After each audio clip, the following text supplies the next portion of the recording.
Assalamualaikum warahmatullahi wabarakatuh. Yang saya hormati Ibu Cindy Faudia Putri, SAK, MAK, serta teman-teman sekalian, perkenalkan nama saya Anissa Putri Larasati dari program studi akuntansi kelas akad 302. Pada kesempatan kali ini, saya akan mempresentasikan makalah materi yang telah saya dan kelompok saya susun, yaitu tentang Activity Based Costing bagian 2. Sebagai bagian dari ujian akhir semester 3, yaitu mata kuliah akuntansi biaya. Langsung saja, yaitu yang pertama ada pendahuluan.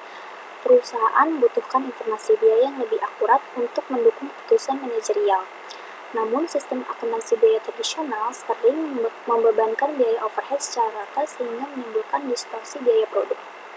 Oleh karena itu, Activity Based Costing dikembangkan sebagai metode penentuan biaya yang lebih akurat dengan menelusuri biaya berdasarkan aktivitas yang benar-benar mengkonsumsi sumber daya. Untuk selanjutnya, rumusan masalah. Apa yang dimaksud dengan Activity Based Costing? Lalu bagaimana tahapan penerapan Activity Based Costing dalam perusahaan? Dan apa kelebihan dan kelemahan Activity Based Costing dibanding metode tradisional? Tujuannya yaitu untuk menjelaskan konsep dasar Activity Based Costing, menjelaskan langkah-langkah penerapan Activity Based Costing, mengetahui manfaat serta keterbatasan Activity Based Costing bagi perusahaan. Nah, definisi dari Activity Based Costing sendiri adalah metode akuntansi biaya yang lebih canggih dibandingkan dengan metode tradisional. Metode ini bisa diartikan perhitungan biaya yang mengaitkan biaya produk dengan aktivitas tertentu yang diperlukan untuk memproduksi produk tersebut. Dalam Activity Based Costing, biaya ditimbulkan oleh aktivitas, bukan oleh produk secara langsung. Nah, di sini ada 3 konsep dasar Activity Based Costing. Yang pertama yaitu aktivitas sebagai penyebab biaya atau cost driver. Di sini tim manajemen mengidentifikasi berbagai aktivitas yang terjadi dalam proses produksi. Yang kedua adalah pengelompokan biaya ke dalam cost pot. Di sini perusahaan dapat mengelola biaya dengan lebih efektif dan mengambil keputusan strategis yang lebih baik. Yang ketiga yaitu pembebanan biaya berdasarkan konsumsi aktivitas. Di sini biaya tidak hanya dialokasikan berdasarkan volume produksi semata, tetapi juga mempertimbangkan berbagai aktivitas yang diperlukan untuk menghasilkan produk atau layanan tersebut. Selanjutnya ada hierarki dalam Activity Based Costing. Melalui hierarki biaya, perusahaan dapat mengalokasikan biaya ke objek biaya seperti produk atau jasa secara lebih tepat dan sesuai. Yang pertama ini ada unit level cost. Biaya pada tingkat ini timbul setiap kali satu unit produk atau jasa dihasilkan. Semakin banyak unit yang diproduksi, maka semakin besar pula total biaya unit level yang terjadi. Yang kedua ada batch level cost. Biaya batch level muncul setiap kali suatu kelompok unit diproses, tanpa dipengaruhi oleh jumlah unit dalam batch tersebut. Biaya ini tergantung pada frekuensi pemrosesan batch, bukan pada volume unit yang diproduksi. Yang ketiga ada product sustaining cost.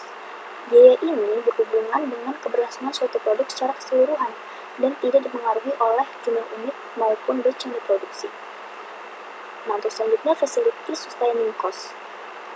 Facility sustaining cost merupakan biaya yang dikeluarkan untuk mendukung operasional fasilitas produksi secara keseluruhan, bukan untuk produk atau batch tertentu. Nah, bagaimana proses implementasinya? Yang pertama yaitu mengidentifikasi aktivitas utama, yaitu atau pemeriksaan uang. Lalu selanjutnya menentukan tujuan penerapan sistem Activity Based Costing. Lalu selanjutnya menentukan faktor-faktor yang memicu biaya dari masing-masing aktivitas, lalu menghitung biaya yang dibebankan ke masing-masing aktivitas dan kemudian mengalokasikan biaya tersebut ke produksi atau layanan. Nah, lalu selanjutnya menggunakan hasil perhitungan Activity Based Costing dengan menganalisis biaya dan pelaporan yang membantu manajemen dalam pengambilan keputusan.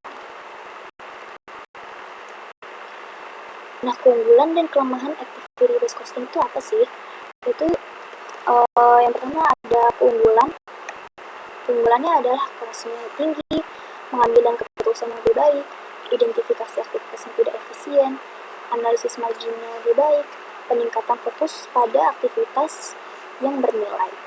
Lalu kelemahannya apa?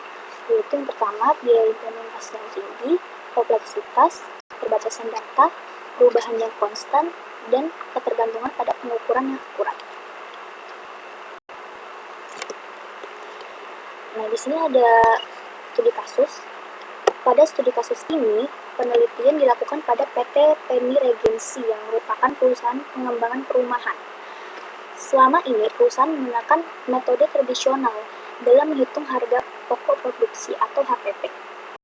Metode tradisional menghitung HPP dengan menjumlahkan biaya bahan baku, tenaga kerja langsung, dan biaya overhead pabrik.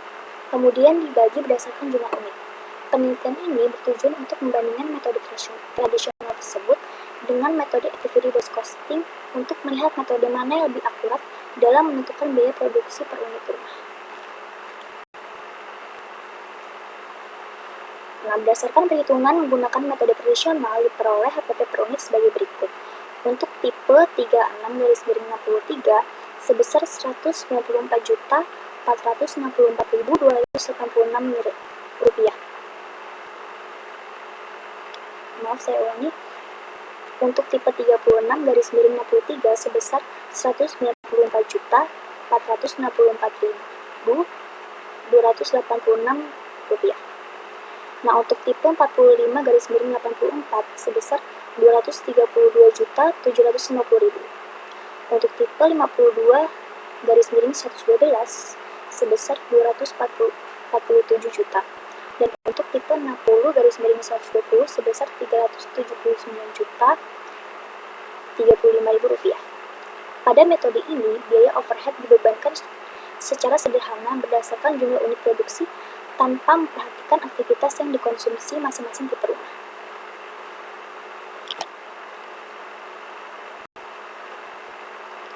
Nah, untuk selanjutnya dilakukan perhitungan menggunakan metode activity-based costing. Hasilnya untuk tipe 36/63 sebesar Rp194.303.817. Untuk tipe 45/84 sebesar Rp231.978.922. Untuk tipe 52/112 sebesar Rp248.101.080. Untuk tipe 60/120 sebesar Rp378.912.610. Nah, untuk metode activity-based costing membebankan biaya overhead berdasarkan aktivitas yang benar-benar digunakan oleh masing-masing tipe rumah, sehingga pembebanan biayanya lebih spesifik dan lebih detail.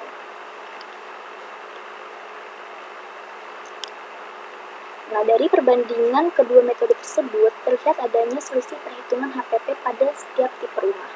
Perbedaan ini terjadi karena metode tradisional membebankan biaya overhead secara merata, sedangkan metode activity-based costing menyesuaikan dengan konsumsi aktivitas.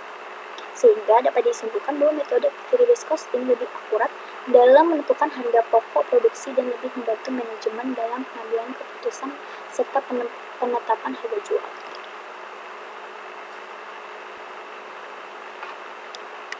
Nah, untuk menutup ada kesimpulan dan saran.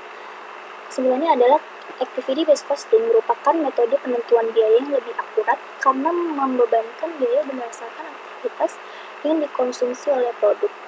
Melalui studi kasus yang sudah kita buat, dapat disimpulkan bahwa activity-based costing mampu mengurangi distorsi biaya dan memberikan informasi yang lebih relevan bagi manajemen. Nah, untuk perusahaan yang variasi produk dan aktivitasnya kompleks, disarankan untuk menerapkan metode activity-based costing guna mendukung pengambilan keputusan yang lebih tepat. Lalu selanjutnya di sini ada daftar pustaka. Lalu, terima kasih telah menonton sampai akhir. Mohon maaf bila ada kekurangan dan kesalahan kata. Saya pamit undur diri. Wassalamualaikum warahmatullahi wabarakatuh. Terima kasih.